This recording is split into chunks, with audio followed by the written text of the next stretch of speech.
Ola, boa tarde. Benvidas e benvidos un ano máis a este encontro coas persoas gañadoras dos premios da crítica. Vamos a escoitar en primeiro lugar ao presidente do Ateneo de Santiago, que é a institución que nos acolle neste lugar, Salvador García Bodaño.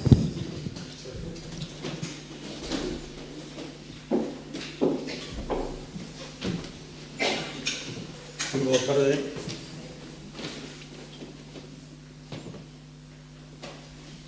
Unha brevísima participación, unhas palabras tan só para que se proceda a continuación a apertura deste acto literario e que a seguido se inicien as intervencións que darán comezo ao contido referente ao galardón e a creatividade nas nosas letras un ano máis. E xa son 4 os anos que compartimos coa Asociación Galega da Crítica a organización desta celebración na que se recoñece co Premio da Crítica Española ao mellor libro de narrativa en galego titulado Extraordinario, de Antón Lopo, e ao mellor libro de poesía en galego titulado Tempo Fósil, de Pilar Pallarés, publicados no ano 2018. E deles e das súas obras falaránnos respectivamente Ana Romaní e Carme Fernández Pérez San Julián, un galardón moi apreciado por min, se me permiten a lembranza, por telo recibido hai xa moito tempo en poesía galega, en 1978, e en narrativa galega no ano 1992. Por iso, hoxe, sumo as demais felicitacións unha miña enhoraboa moi cordial para Pilar e máis para Antón. Remato cunha grata benvida a todas as persoas participantes e asistentes e parabenizándonos do momento refulxente da nosa literatura que destaca a pesares da situación de debilidade a que se ven sometendo a nosa lingua. A seguido nos toman a palabra sobre as obras literarias as citadas interventoras en este acto. Moitísimas gracias.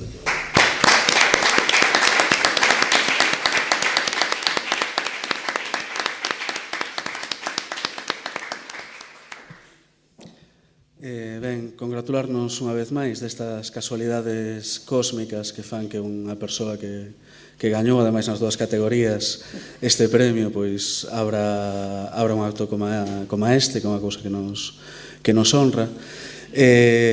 O premio da crítica, como seguramente sabedes, pois dáse ás 4 linguas do Estado. Ademais de Antón Lopo e Pilar Pallarés, que temos hoxe con nós, este ano gañaron Juanjo Lasagarre, Arcaiz Cano, escritores en euskera, Enric Casases e Sergi Pàmies, escritores en catalán, e Antonio Soler e Raquel Lanceros, que son autores en castelán. Por algunha razón, a maior parte dos medios só mencionan estes dous últimos, é como se todo o demais non existise. Entón, por ese tipo de cousas, que non deixan de ser anomalías, ainda que tampouco sabemos moi ben cara onde se construe a normalidade con estas pedras, pois creo que tamén é importante facer este tipo de actos, visibilizar as nosas autoras e poder estar hoxe con elas. Sen máis, eu creo que vos vou deixar coas palabras de Ana Romaní, que nos vai falar da obra de Antón Lopo.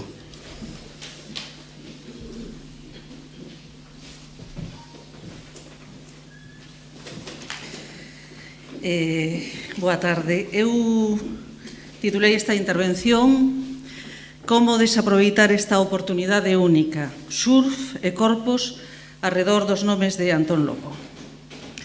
Cando o coñecín, el chamábase Ubiraxara, creo. E eu non lembro moi ben como me chamaba. O que si lembro é ter a percepción dun certo desaxuste entre esa voz e aquel corpo. E non é que el non se esforzase en axustalo, daquela preocupábanos moito encher corpos. Falábamos así: fulana encheu moi ben, fulano non lle dá metido o corpo na boca. No seu caso, a voz desbordaba aquel corpo miúdo, dubitativo e frágil que atravesaba a pantalla de madrugada. Nada tiña Ubiraxara como para entregarse a encher a súa boca, e aínda así foi quen de ocupala. O máis difícil era ese aceno por baixo do bigote que xogaba con nós. Nunca sabíamos cando ia comezar a falar. Pasou algún tempo xa. Daquela almorzábamos sardiñas en lata, como no verso de Luisa Castro. O que non lembro é se primeiro foi o verso e logo nós, ou o azar produciu ese efecto extraordinario da vida. Nós nunha nave do Montouto e Luisa nalgún lugar da Mariña ao tempo mastigando sardiña en lata. Almorzábamolas, as sardiñas, con pan e unha cervexa ás 6 da mañá. E con esa fortaleza obreira encheamos corpos e bocas durante 8 horas ou máis, ás veces ata altas horas da madrugada, ben pagadas, iso sí. O axuste era un dos principios da actividade que nos ocupaba. Un desafío técnico, pura pericia, máis nada. Fora da ocupación laboral, naquel tempo, non como hoxe, o desaxuste non habría grandes fendas. Eran mesmo tempos desaxustados. Habitábamos con entrega aquela disonancia. Eran os 80. Todo andaba por fora. O fora era o dentro. Aínda así, intuíamos que a nós o fora ia acollernos con paixón permanente. Non tardarían en botarnos. Foi entón cando escribiu en ON que saibamos cara onde non ir e nin vayamos cara onde nos conducen. De algún xeito, sempre se conduciu así, atravesado. Tal vez sexa esa condición máis temeraria, a afirmación dunha liberdade que en Antón Lopo exixe entregadas doses de esforzo constructivo. Esa paixón entusiasmada surfea na grisalla urbanística de acomodadas arquitecturas verbais. No seu caso, o corpo exponse á bategada, ás ondas, a un mar que atravesa no bucle, remonta pola parede e ri. Toda a súa hora ri. Celebra a linguaxe. Unha persoa que ríe é unha persoa máis libre, di, e a súa escritura tatúa risas e risos nas extremas do páramo. A liberdade, nas súas laboriosas execucións vitais, e a identidade enrompente, sempre a se precipitar en estados de ambigüidade mutante, polinizan desde sucios e desexados as vértebras de todas as columnas textuais do corpo literario de Lopo e os seus nomes. Para iso, corre no carreiro externo, comprácese na tensión, na forza centrífuga da marcha que o afasta do estadio, da pista, da succión seductora da enerxía que emite de cote ao centro. Lanzas unha pedra no lamazal e a lama devora a pedra, succiona, escribe en Extraordinario. Non sei moi ben por que traio aquí agora esta frase, porque nada ten que ver co contexto no que aparece na novela, logo da ameaza dos puños entre irmáns, pero será tal vez que o centro ten forma de familia, de estrutura claudicante, de entame de chantaxes en afectos orfos e modulación disciplinaria. É o oso que emerxe nítido e espido polas páxinas da obra. Un dos grandes fémuros do relato, a familia, a de parentesco. A novela relata a vida nese hábitat, o moldeado da arxila e o frío que a solidifica. Os seus mecanismos de extorsión, como explica Antón. Sería, di el, como un conto dun parrulo feo. E dunha nai pata, engadiríamos nós, antimodélica. Porque se a diferenza é outra das pezas desta historia e de seguirmos no xogo óseo, poderíamos dicir tal vez un dos húmeros, a anomalía da maternidade prescriptiva está rica a vida e os seus desbordamentos pola ficción toda. Esa nai tan viva dinamita o discurso das maternidades entregadas do fascismo, elas todo amor. A sombra da sección feminina, os anxos do fogar e os panos a brillentar de cera ao chan, socialmente era unha nai perfecta, As cativas da maternidade, enclaustradas no molde, esfiáñana toda no patio de veciñas, nos relanzos da escaleira, nos reinos domésticos da vida dos outros. É a súa rebelión. Son eu, escribe Óscar, o que soña o meu nome na súa boca. Os outros de Lopo, antes de ser Lopo, pasan por unhas iniciais, A.R. López. Todo seguido, como a un nome só, A.R. López. E a voz de Ubiraxara, que A.R. López recuperou para sí, impregnouse de caracteres, algo de tinta e unha avidez de palabras. Foi cando a prensa aínda acollía voces dispostas a seducirnos cunha páxina inteira en galego de cultura. Aqueles tempos do afora, un loulear de espellismos na enchente. Pensábamos que non había volta, todo era andar as augas, experimentar a afluencia, desaxustarse na corrente. Atravesounos un río e os seus cairos. É unha das imaxes de Extraordinario, pedras que apuntan na corrente como a cairos dun animal fósil. Na novela, Óscar e Elías pasean a súa modernidade eufórica da transición nesa descrenza das revolucións, porque, escribe, pensábamos que o sistema da economía salvaxe caería polo peso dos seus enganos e a inteligencia do ser humano. Que inocencia. E os niquis de ilusións ópticas e os vaqueiros con remaches e as ansias de romper os uniformes. Que inocencia. Extraordinario, a novela pola que hoxe Antón Lopo recibe o premio da crítica entra na ferida da inocencia sen afán de exhibición indagatoria nin exposición supurante, senón no desexo do relato. No desexo de contar a vida dunha xeración que pensou ocupar un territorio abandonado, liberar as forzas cativas e agora coida no hospital ou na casa o desamparo que deita a mesma estrutura que quixo dinamitar. No desexo de contar a vida dun personaxe construído cos materiais da ficción para unha realidade que respira. Pura estrategia literaria. Explicou Noel. A construción desde a periferia de identidades que foron desprezadas. A épica do cotián. Cando A.R. López abandonou o corpo de Ubiraxara, comezou a construir na prensa outro relato, ese que o xornalismo cultural conformou nunha das épocas máis audaces. Fun desa xeración de afortunados que poidemos ser periodistas culturais, lembra. Foi antes dos albollos a piques de caer e dos espazos desaloxados. Antes tamén dos fulgurantes fogos de artificio, cando a cultura aínda non se convertera en marca encuartada de marca empresarial. Agora, cando apenas podemos contar nada, observamos aquel tempo destemido e a indiferenza que rodeaba aquelas páxinas e programas coa vertixe dos traballos tragados polo sumidoiro. Están as mellores mentes da miña profesión alimentando cifras do paro, gabinetes de prensa, minutos e liñas rituais que condenan a inutilidade a súa experiencia de anos. Por aquel tempo, A.R. López xa decidira perder algún tren. Isto de perder trens é algo moi da época, dos 80. O impulso non era subirse, como agora, senón baixar. Toda a estación era boa para se baixar, mesmo en marcha. Non nos ocupaba tanto a meta como o traxecto, o espacio que queda entre medias. El, daquela, escribía poemas identitarios, cociñaba moito brócoli, dáballe voltas á voz e ás súas máscaras e comezara a completar as iniciais. Con sucios e desexados foi Antonio R. López.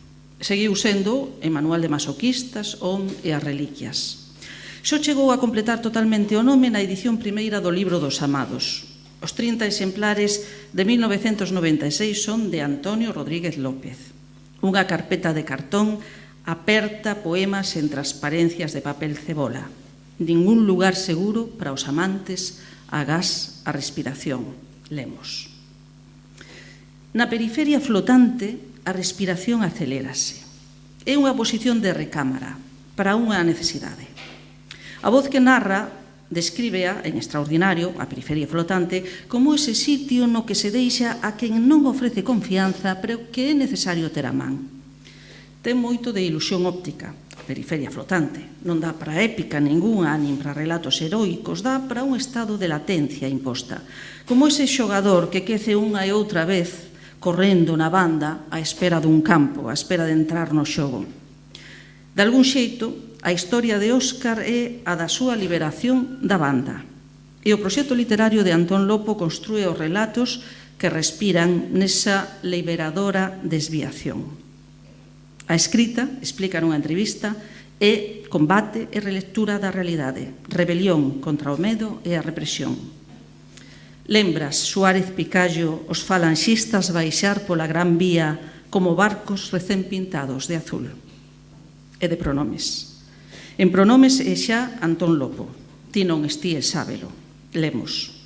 O texto esténdese a partir de aí polo corpo adiante. Un día andou co peso todo do ceo nas costas, proxectado. Mediu o espazo entre o seu corpo e a sombra. Abandonouse ao lameiro. Foi a outro lado dentro. Explorou a luminescencia lampírica, procurou un chan para o poema e deulle nome a Noda. Con Extraordinario, volveu das viaxes estelares. Abandona con ela a ciencia ficción de obediencia, aínda que para algúns é máis marciano ca nunca. Unha novela que medra nese intersticio do extraordinario da vida, en expresión de Chus Nogueira, nese fora de banda no que a literatura inscribe a respiración de seres desaxustados e introduce a distorsión no conforto das áreas plácidas que habitamos, nas súas palabras. Cando a vocación da trama é a normalidade, o desaxuste perfílase só tolerável no encadre prefixado. Por iso, ás veces, saírse da foto é intolerável. Entrégome aos lobos, que me coman, escribe en corpo. Óscar fai un gran exercicio de responsabilidade. Cóntase en cadernos, coídase. Coidábame a min, mamá. Algúnas escrituras non tentan fundar unha casa e as súas liñaxes. Afeitas ao aire, procuran esfarelar dun sopro a semente das leitarugas e pedir un desexo á sombra do sabugueiro salvaxe que abrolla no oco da casa deshabitada. E todo isto é política.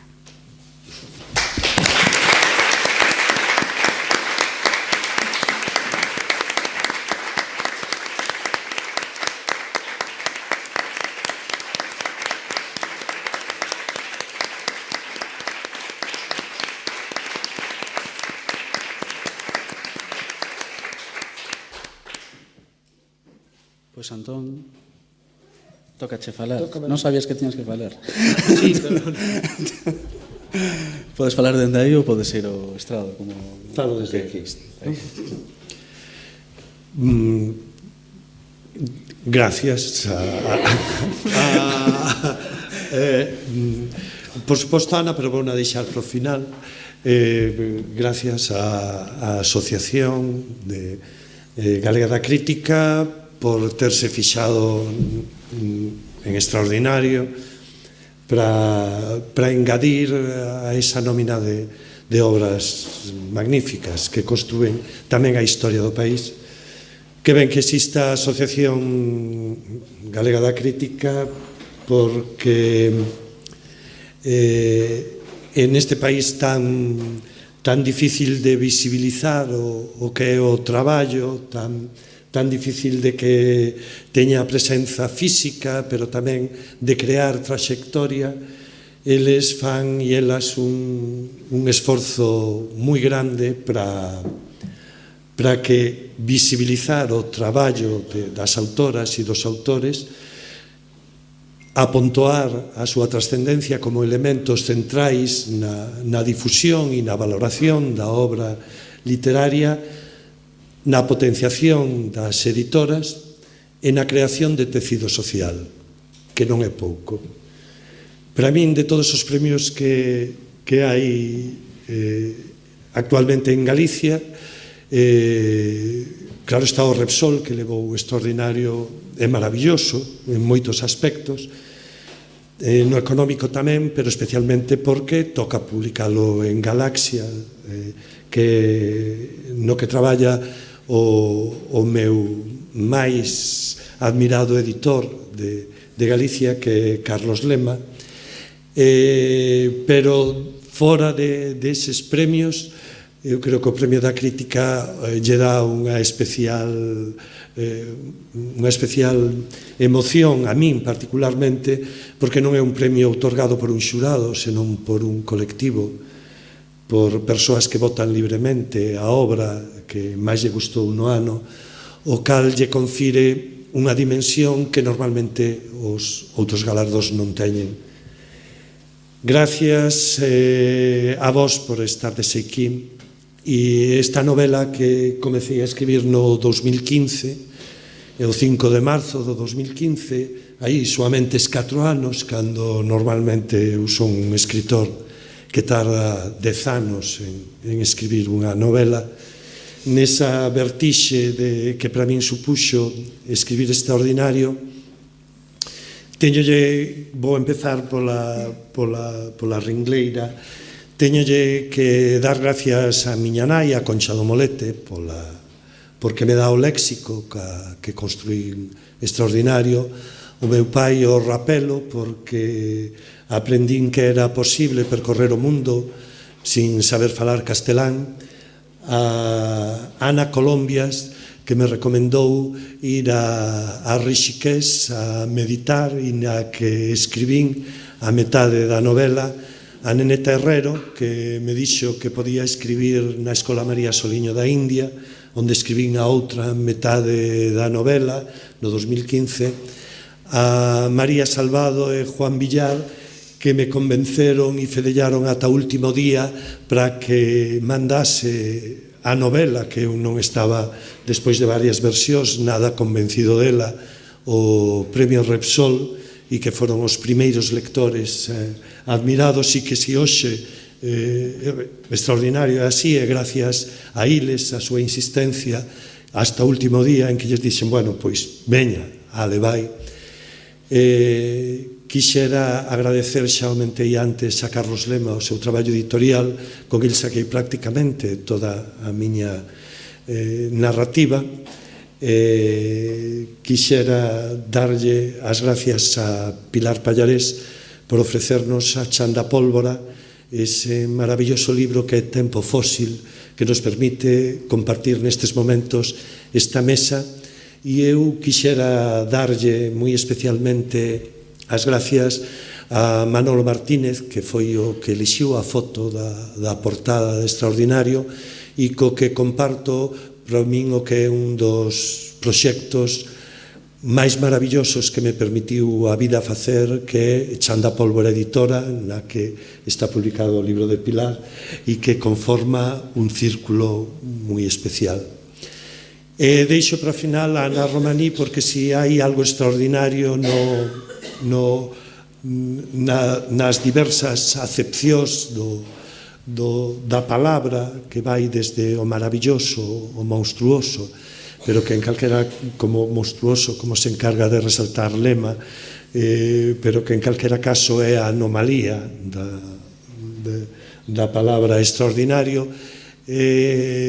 O extraordinario da nosa coincidencia desde que eu era o Viraxara e ela era Sonia Braga en Baila Comigo, neses estudios de Montouto, e que se foi percorrendo nos seus libros en Arden, no meu libro Pronomes, que saíron casi xuntos, no Laboratorio de Indagacións Poéticas, no que indagamos os dous a fisicidade, e na que a súa compaña me permitiu ler unha vez na Universidade da Coruña o meu primeiro poema performático, que é Crónicas dun pueblo, dedicado a Ana, poemas para Ana, pero xa dentro do extraordinario que nos rodea, cando se fallou o premio de Repsol, ese mesmo día se fallou o Premio Nacional de Periodismo Cultural para ela, os dous nos enteramos o tempo, e o día en que ela entrou na academia, a saída do acto, foi cando me enterei que Extraordinario era tamén o premio da crítica galega, e, como dixo, unha persoa para min, na miña profesión referencial, que é Carme Vidal Chiti. Toda esa emocionante e esa coincidencia para min culmina hoxe cando me entero por unha chamada telefónica con Mario Regueira, que é Ana Romaní, a que vai facer a laudatio, e que se mantivo tanto ela como o resto da organización en absoluto segredo, e que a mí me encheu de emoción, porque non somente Ana Romaní me deu un amao moi importante profesionalmente, cando cando estaba en niveis, bueno, pois diletantes, non? Que como foi a oportunidade de facer a crítica teatral semanal no Diario Cultural, do mesmo xeito que Carme Vidal me deu tamén, me abriu as portas dun medio de comunicación, que como era o Sermos Galiza, para facer a serie de entrevistas de extintivos, que probablemente é para min unha das pezas máis maravillosas que escribín nunca, esa serie de entrevistas, e tamén da miña narrativa que conforman. E Ana, pois, me abriu esa porta do Diario Cultural e, sobre todo, me deu a entrada a un grupo de persoas que hoxe conformamos os colaboradores cando fomos marxinados da Radio Galega, nos deu a oportunidade de crear eses círculos de amizade con Xía, con Xus Nogueira, con Natalia, con Miguel Anxo, de crear un círculo de amizade que se sobrepón o tempo e que crea unhas redes de confraternización e de profesionalidade para min, que me fai encontrar referentes grupais, algo que casi non volví a sentir desde as redes Escarlata.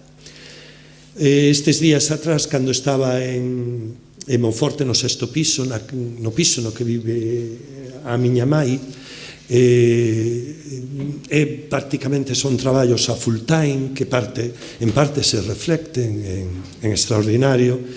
Entón me asomo de cando en vez a fiestra da terraza, porque quedou cuberta, asomo a fiestra e vexo pasar as numerosas cigoñas que antes eran aves esporádicas nas nosa xeografía familiar e que hoxe se convirten en aves verdadeiramente familiares, e alrededor da miña casa hai polo menos 20 niños de cigoñas que reboan alrededor da casa, pero alrededor da cidade. Entón asomeime a fiestra, a terraza, que dá unha longa avenida, como son as longas avenidas de rectas do ensanche de Monforte, xeralmente de casas baixas. Na casa onde vive mamá foi un dos primeiros que diríamos atentados dese horizonte obreiro, de barrio obreiro, no que sempre vivín en Monforte. Asomeime e por aquela avenida pasaba a sombra da cigoña, seguindo a prácticamente recta toda aquela avenida, e dixe, pareceume un espectáculo fascinante, e levantei a vista para ver o paxaro, e resulta que o paxaro non seguía unha trayectoria recta, senón que estaba voando en diagonal, e era a postura do sol o que lle facía seguir a liña recta da avenida. E me deu como reflexión do que en realidade pretendín con Extraordinario, que era crear a ilusión da vida, narrar a vida. Ese feito que despois puden comprobar que se construía non desde a distancia, porque a distancia do autor en realidade non conforma nada, senón que en realidade o principal é o foco do narrador, que é o que encauza a narración na súa liña. Debo agradecer a todos vós a presenza, a Carlos Lema especialmente, a súa lectura. El sempre fala de Óscar, ese protagonista que se chama así polo tambor de Folla de Lata, de Gunter Grass. Os dous medran nunha sociedade fascista e os dous son monstruos por diferentes características físicas. En realidade, para il é unha parábola da arte.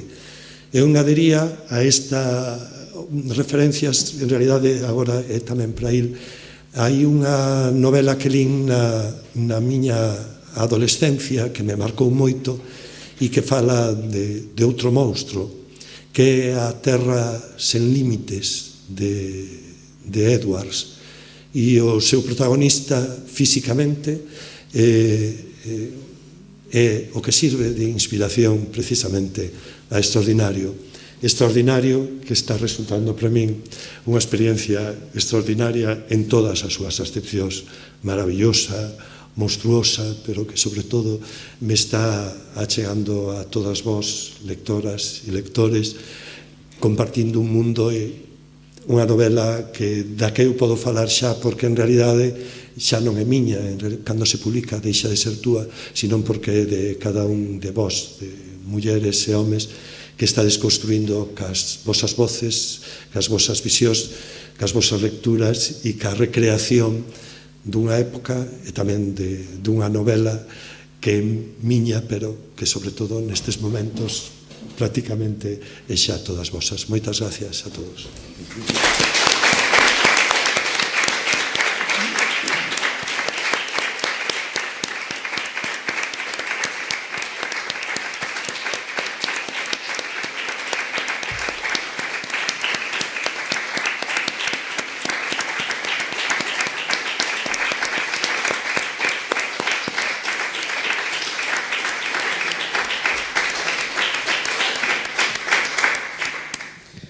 Ben, pois non me lembrara eu de destacar esta situación tan peculiar e que é probable que tardemos en ver repetida, que é ter pois, a un editor e unha autora, que son editor e autora entre sí, sentados a recibir os premios da crítica. Ben, vamos con Carmen Fernández Pérez San Julián, que vai facer a laudatio de Pilar Pallarés. Pois moi boa tarde. Obrigado polo convite e obrigada pola presenza de tantas caras amigas a quen quero ben.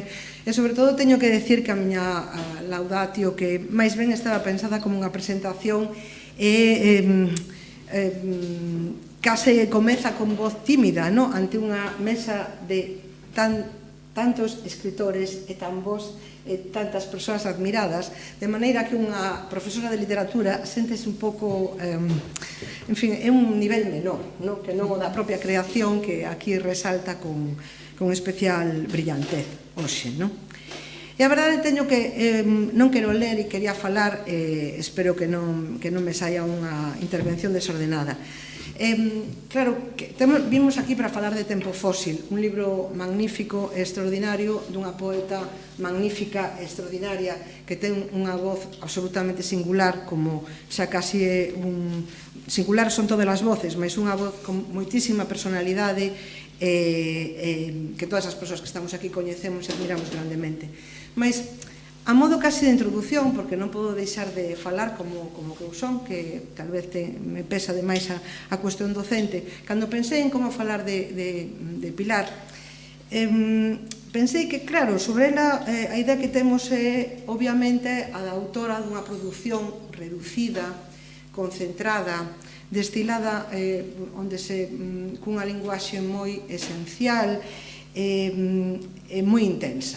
E que esta idea da poeta, digamos, tan ciumenta, tan gardadora da súa intimidade, que ás veces ten unha reducida presenza no espazo público, contradixe enormemente coa súa potencia tamén como ensaísta. E logo veremos por que quero enunciar isto e por que quero lembrar un momento a súa produción tan extensa e tan intensa tamén como ensaísta e como estudosa. E o certo é que as súas escollas selectivas como crítica tamén teñen moito a ver, como ela tamén dixo, e citarei despois, as súas escollas selectivas teñen moito a ver con como ela concibe a literatura, e esas escollas, obviamente, de alguna maneira, son tamén unha mostra do que ela, da súa propia linguaxe e do seu propio discurso propio. Entón, se pensamos nas escollas como ensaísta de Pilar, só vou mencionar algunhas, encontramos que no ano 1985 escreve un artigo que ás veces parece que fica un pouco lonxe, que Rosalía unha leitura feminista, e que nos pode facer pensar en volumes recentemente publicados, cando con reivindicacións que parecen recentes, cando xa foron escritas e benditas por ela e por outra xente que participou naquel volumen. Esta revisión da escrita rosaliana é retomada moito máis recentemente no libro coordinado por Pilar García Negro, cando relé poemas e pon en relación con Rosalía poemas de Emily Dickinson. Más adiante, Pilar céntrase no estudo da literatura do século XX e aí aparecen estudos que sen dúbida coñeceredes, como a poesía de Luis Pimentel, ou a reflexión sobre a poesía de Cunqueiro, ou a reflexión sobre Rafael Dieste, sobre Manuel María, sobre Manuel Antonio. Mas moi especialmente, na cabeza de todas as persoas que aquí está, sen dúbida, pensades, está a análise constante a que volve unha e outra vez da poesía de Carballo Calero, que vai ser un fío que quero seguir agora. Este ensaio magnífico que inicia o que é a súa antoloxía de 88 poemas de Ricardo Carballo Calero, titulado Fillo de Eva, é un texto esencial para entender a poesía de Carballo e, na miña modesta opinión, creo que tamén importante para entender algunha das chaves da escrita de Pilar Pallarés. En concreto, Fillo de Eva, Pilar escribe: en ocasións, o labor do crítico que é o tempo criador ilumina non só a obra do autor ou tendencia analizados, senón tamén a propia. Entón, evocando a nostalgia e a estremecida semblanza que Carballo, nese caso, fai do seu amigo Cunqueiro, Pilar enuncia que esa reflexión fornece claves fundamentais para adentrarnos na obra do mesmo don Ricardo. E así, a nosa poeta escolle o texto de Reticencias, o poema titulado Poeta Verdadeiro, como texto final desa antoloxía por ela preparada a modo de homenaxe e reflexiona: Carballo entendeu a poesía como necesidade, non como profesión. E, sobre todo, escreveu para si propio, para, cito unhas palabras de Carballo, dar saída á tensión que na mente e no sentimento do home produce a vida mesma, para superar a angustia, para se salvar. E no final, xa deste estudo crítico, reflexiona sobre a presenza do motivo dos amores e odios na obra de Carballo, e Pilar Pallarés detense de vagar na imaxe do leopardo, que fronte a desolación existencial expresada noutros textos se presenta como unha tentativa de exceder os limites do humano. Ser leopardo que toma xuventude e vida ao asalto, vacante que se embriaga de divinidade, heroi que avanza de mans dadas cos deuses. E remata Pilar Pallarés, porque xa a súa voz: como actuar, como perseverar no combate heroico, esculcar, agardar, soñar, os traballos do heroi moderno enfrentado á vida desde a non esperanza. Resulta evidente, polo menos para min, que aquí temos claves para que nos iluminan o complexo, o denso universo poético de Pilar Pallarés. Obviamente, esa referencia en Leopardos, o poema, o motivo do leopardo guía o outro libro que teredes todos na cabeza, Leopardos son. Mas esta idea da poesía que nos permite esculcar, pensar, organizar o noso universo, as nosas ideas, xa estaba, digamos, na autopoética de Pilar no ano 84, cando declara: tal vez faga poemas por ordenar un pouco o caos e así comprenderme a min mesma e comprender o que me rodea. Tal vez só procure darlle unha pequena marxe de eternidade ás cousas. Esta idea de reter, de fixar, de conxurar o paso do tempo por medio das palabras, está en toda a súa obra. Supoño que estaredes pensando nun poema que para min é dos máis bonitos, dos máis fermosos, dos máis profundos, dos que máis me din do libro das devoracións, o do resplandor das horas, cando o escriba que se declara inhábil para a vida, declara que de alguma maneira que atrapa o que lle excede a vida dos outros e transforma noutras historias a través dos signos que de algún modo ofrendo o futuro, esperando que alguén saiba descifrar nesas historias fragmentos da propia historia. Deste xeito, o intimismo desolado que caracteriza o libro das devoracións ábrese a experiencia colectiva. Non só é a singularidade do eu poético, a propia reflexión a que nese momento a única que permea o poema, sino que de algún modo ese escriba que interioriza, que se percibe desolado, expresa, recolle o mundo á súa volta e de algún modo o expresa. pois a través desa linguaxe depurada, esencial, que xa mencionaba antes. Entón,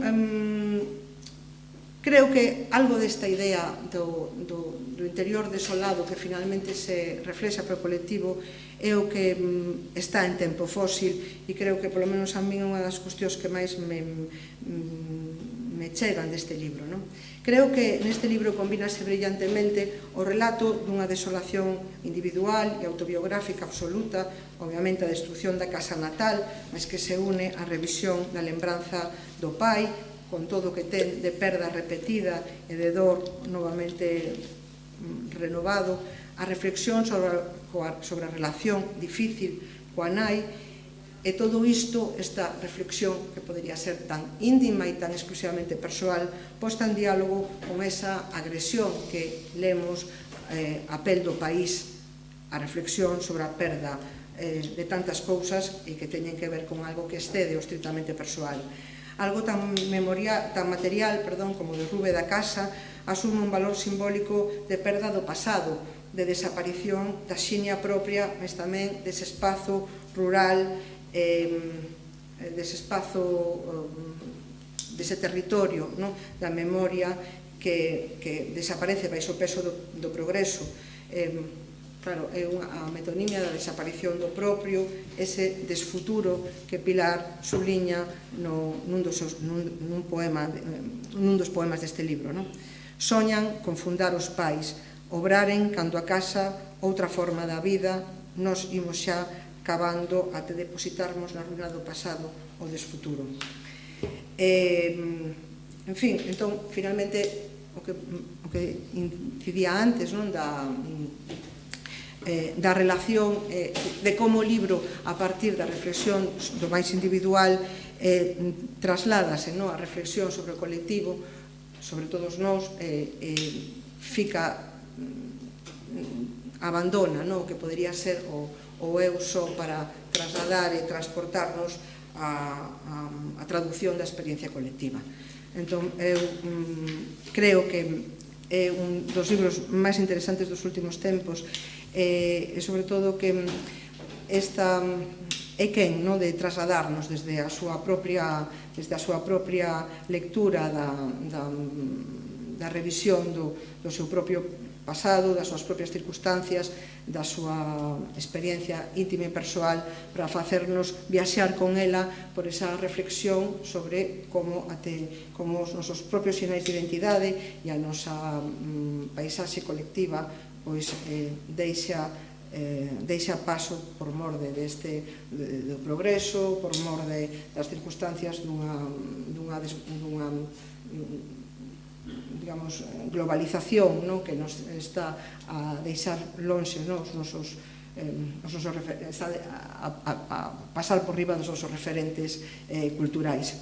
Pero resulta curioso, eu mesma cando lín o libro por primeira vez, resultoume sorprendente facer este tipo de lectura que máis parece unha abordaxe sociolóxica a partir dunha poeta que para min realmente sempre o que me provocaba a lectura dos seus textos era, digamos, unha introspección en mí mesma e na reflexión sobre outro tipo de cuestións. E isto me leva á súa reflexión anterior e a súa conexión coa súa propia lectura de Carballo. Como actuar, como perseverar no combate heroico. Pois un pouco a súa resposta desde a intimidade desde o intimismo máis absoluto, esa resposta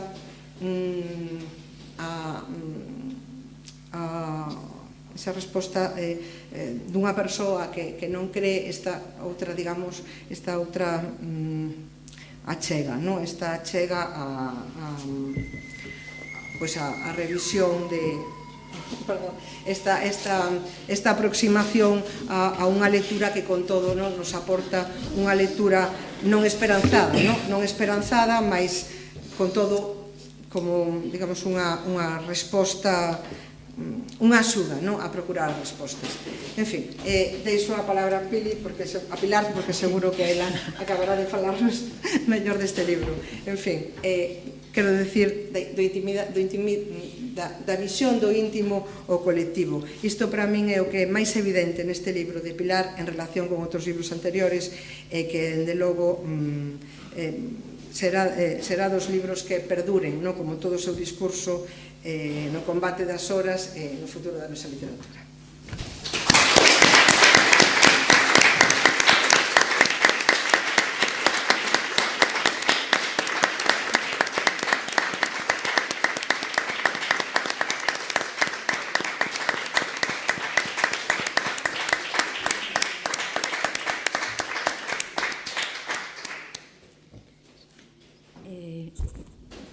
Bon serán.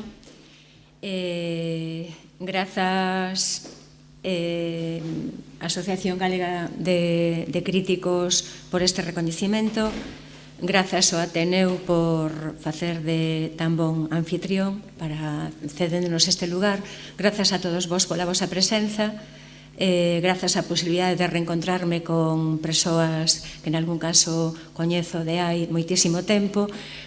Estar aquí na Rúa do Vilar e en Compostela, unha cidade onde eu estudei algún tempo e onde comecei a traballar no Instituto Xelmírez cando estaba en San Caetano, sempre me provoca un pouco de arrepío, sobre todo vindo dunha cidade como a Coruña, onde o pasado é arrasado a cada momento e onde, estaba lembrando antes, aínda hoxe en algún momento vin un titular no que se falaba de que está en ruína e vai acabar desaparecendo outro edificio máis catalogado e con valor arquitectónico.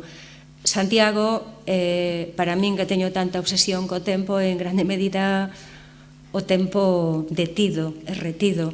Estar aquí na Rúa do Vilar lévame a inmediatamente lembrar os tempos de cuarto e quinto de carreira, cando daba aulas de lingua, aulas organizadas pola Asociación Cultural O Galo, aquí no edificio do Casino. Lembrame inevitablemente, dicía yo a Carmen San Julián, a xa que me chamou Pilia Carmela, cando estábamos entrando en Santiago, pasar por Mazarelos ou polo tránsito dos gramáticos, lembrame inevitablemente a don Ricardo Carballo Calero, o que tan importante, tan fundamental foi para min. Grazas a Carmen San Julián polas súas palabras, polo ben que soubo ler, sabe ler o que eu escribo. Grazas desde logo a Antón Lopo, culpável en grande parte, digo sempre, pero é que a estrita verdade, de que o libro, non de que o libro exista, porque o libro existía, senón de que o libro o poidan coñecer outras persoas alén de min e de 4 amigos. Cando iniciou Chan da Pólvora, un dos seus pedidos, xunto cunha escolma da poesía de Carballo Calero, foi un libro de poemas, e eu comenteille que andaba ás voltas con un, pero realmente non tiña pensado publicalo, porque tocaba unha febra moi íntima, algo que mellor pode parecer paradóxico nun libro no que os leitores, ou do que os leitores sinalan repetidamente que é aquel no que o eu está máis presente. E teño comentado algunha vez que en realidade o eu está presente a un nivel moi profundo, é un eu que ten que ver cunha etapa na que aínda a individualidade non está completamente construída, porque falando aparentemente dunha casa, da desaparición dunha casa, dun lugar, dun tempo, está a falar en grande parte, sobre todo, da desaparición dunha familia. E a familia conecta en grande medida o libro con algo que tamén está en extraordinario, non? A familia, a nai, a nosa loita pola liberdade desde as marxes enfrentados a ese grande monstro para o que, polo menos por agora, non parece haber recambio ou substituto. O libro é até agora o libro meu do que máis teño falado e é algo moi difícil. Sempre o digo, realmente se eu soubese explicar non escribiría poesía, escribiría artigos ou un ensaio. É difícil e é empobrecedor converter en linguaxe denotativa e referencial o que realmente nomearon unhas palabras que fixeron nacer algo que nin eu mesma como autora sabía ou coñecía completamente. O libro naceu, tense dito xa, por un feito, a partir dun feito moi puntual, que é a desaparición dunhas 70 casas dun lugar de Culleredo, entre elas a que os meus pais tiñan construído, a que os meus pais tiñan obrado, ese termo tan fermoso, non? Obrar a casa tan popular, e que o meu pai fixo cas súas propias mans por causa da terceira ou cuarta ampliación do aeroporto de Alvedro.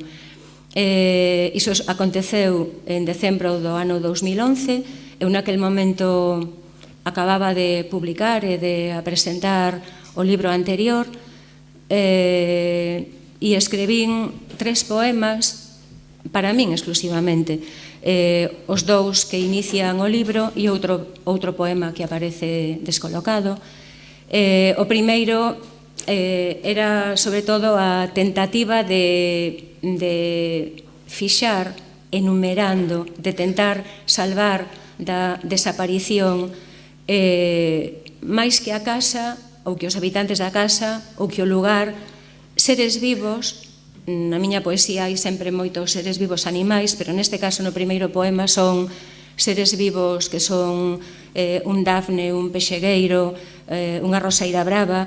Non hai todo o que aí se nomea existía realmente na horta ou no xardín. Sempre ca ingenuidade de pensar que a palabra pode salvar, pode vencer o tempo. E un segundo poema que ten que ver con algo que me andaba moito na cabeza e que tiña dado orixe xa a un texto en prosa que se inicia preguntándose onde estarán os osos dos animais da casa.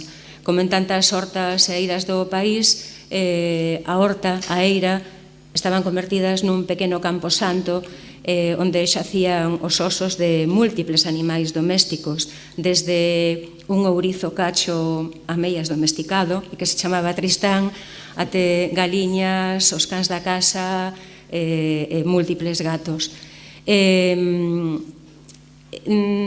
2 poemas ficaron aí, e só pasado bastante tempo, eu normalmente nos libros ten que ver ca miña obsesión temporal. A orde nos libros basicamente é a orde na que o poema se vai escrevendo, porque cada libro é un proceso no que eu vou aprendendo, que me vai descubrindo a min, a vida e a min mesma, non? E só, como dicía, moito tempo despois escribín o terceiro poema do libro, que é un poema sobre unha casa que foi para os 2 nenos que ali foron levados, en realidade un lugar de exilio, porque viñamos dunha casa nun lugar rodeados de viciños, onde aínda fica algunha das persoas que eu máis quixen na miña vida, a aba dun val onde non había ningunha outra casa por aquel momento, non había nada, era unha especie de Far West, e nos non os conquistadores do Far West, sino unha especie de apaches exiliados, non? A forza. A diferenza da casa anterior, na que os nenos gostábamos de andar escavando na horta para atopar tesouros que eran, sendo nós nenos dunha familia de clase obreira, simplemente anacos de louza, pequenos obxectos de vidas anteriores. Frente a iso, a nova casa e o seu territorio era o lugar no que, por moito que escavásemos, non íamos atopar nada, non? Sen decatarme, entre a horta convertida en camposanto, cheo de osos de animais, esa lembranza do acto de excavar buscando pequenos tesouros que eran pegadas de vidas anteriores, sin ser consciente realmente o libro casi estaba feito, porque logo a posteriori funme decatando de que desa maneira, en certa maneira maravillosa ou máxica, que a persoa que escreve non é capaz de controlar, polo menos no tipo de poesía que a min me interesa. Interésame que a razón non moleste demasiado. Pois, sen decatarme, comezaron a confluir moitos elementos do mundo subterráneo, non? Desde os osos, dos animais na horta, até os anacos de louza inexistentes, pero que si había nas casas anteriores, até a tumba do pai, que é do pouco que me queda a min en Culleredo, ao pé do imenso terraplén que acaba case en riba da fermosa igrexa románica, até a evocación da cámara dun faraón nun dos poemas, ese mundo subterráneo que acaba convertendo todo nunha especie de inmenso camposanto no que tamén estamos nós e no que tamén está a propia familia. Nesta ocasión eu teño aprendido moito do que hai nas miñas palabras a partir das reflexións de outras persoas que leron o libro. Eu non era consciente en absoluto, por exemplo, desa ausencia do eu, porque para min é dos libros máis íntimos. O que pasa que agora tamén me decato de que hai, igual que tento falar con certo distanciamento porque me doi, creo que tamén os diferentes suxeitos poéticos do libro transitan ou asumen ese distanciamento, porque se está tocando unha materia que é moi dolorosa, e os amigos que len o libro saben que eu estou falando, que pasa que poñendo cortinas de fume, tentando ocultar os rastos ou enguedellalos, estou falando grande parte da familia, non? Máis que dun lugar. Aprendín moito tamén porque non era consciente dese certo contido político, roubando adxetivo a algunha persoa que o ten lido, que había no libro. E logo delle moitas voltas a por que me importaba a min tanto, ao fin e ao cabo, a desaparición dunha casa se nunca quixemos. Nunca foi unha casa que para os nenos foi exilio, que loitamos por embelecer como se fósemos Madame Bovary comprando obxetos fermosos e adornos para construir o escenario da felicidade sin lograr esa felicidade nunca. E en grande medida supoño que é porque a casa representaba o soño dos pais, e os pais non son únicamente os meus pais, dúas persoas que me importan a min, pero que a alguén que lea o libro pois non teñen por que importarlle en absoluto. Os pais representaban tamén o soño dunha clase social, e eu sempre digo, eu son moi clasista, pero desde a consciencia de clase popular, non? O soño dunha clase social, aquí en grande parte do mundo, que é ter casa de seu, obrar a casa, e un soño que está condenado á destrucción desde o primeiro momento. No plano puramente biográfico, porque a casa foi obrada nun lugar que tiña o terraplén ao lado e que estaba visto que ia acabar desaparecendo, pero nun plano moito máis xeral e máis arquetípico, porque, ao fin e ao cabo, os soños dos que non teñen poder pouco importan, non? Cando os intereses son outros. Logo, tamén, dándolle voltas, penso que no libro está outra vez esa obsesión polo tempo, polo que desaparece, pola posibilidade de que algo fique, de que algo permaneza, e igual que desa casa, dese lugar dos que a habitaron, pouco máis ficou que algúns anacos de louza que nos deixamos, algún outras cousas, pelo morto de can, afortunadamente poucos plásticos. Penso que iso mesmo sucede con o noso tempo histórico, non? Vivimos nun tempo que é a sucesión vertixinosa de presentes que conducen a ningures, que se van sustituindo uns aos outros sin que nos dé tempo realmente a plantar os alicerces, a deixar algo. O libro foise abrindo a medida que o escribía, para alén da casa, do lugar, a outro tipo de preocupacións que teñen que ver ca posibilidade de supervivencia de nós mesmos e de outros seres vivos que poboan este planeta e que tiveron a má sorte de coincidirmos cos Homo sapiens no mesmo tempo, non? Os poemas finais teñen bastante que ver con esa preocupación pola desaparición, pero unha desaparición moito máis ampla. Todo isto non teria existido se non fose pola insistencia de Antón, polas súas mensaxes, Pilar, que tal, con ese que tal que eu sabía que significaba algo máis, non?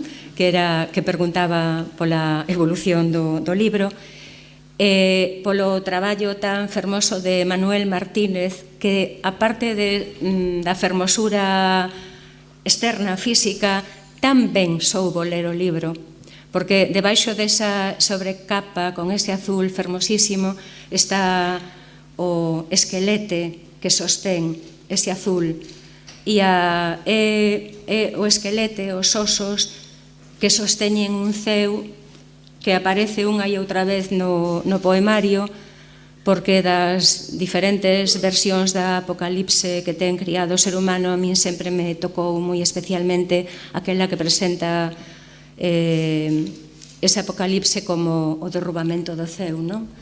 Sobre o noso mundo. Nese obxecto físico que é o libro, ese ceu segue aínda sustentado polo que fica no mundo subterráneo por esa osamenta. Grazas a todos vos, grazas de novo a Carmela, que coñeceu a casa, que coñeceu o lugar, e nada máis pola miña banda.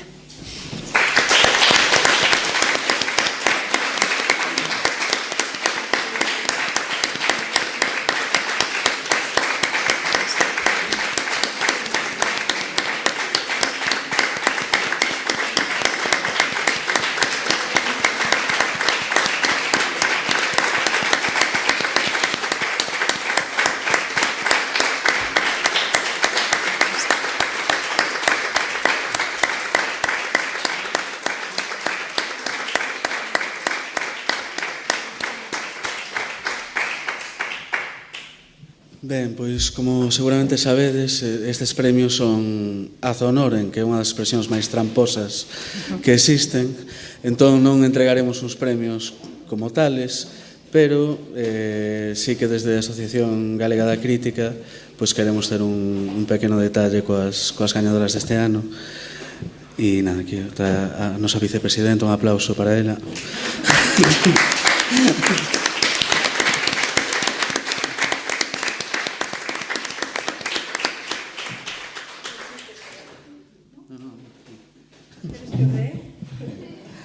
¿Tirazo de Pilar o no?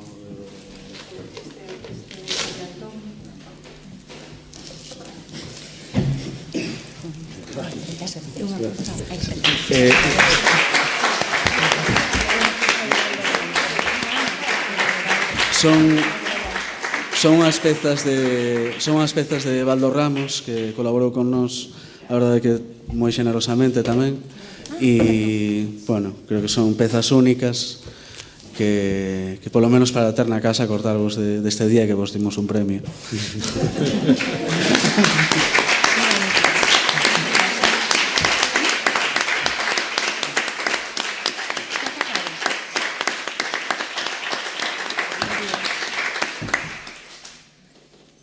Sí, pois vai pechar o acto o presidente do Ateneo, que tamén ten uns detalliños para as persoas premiadas.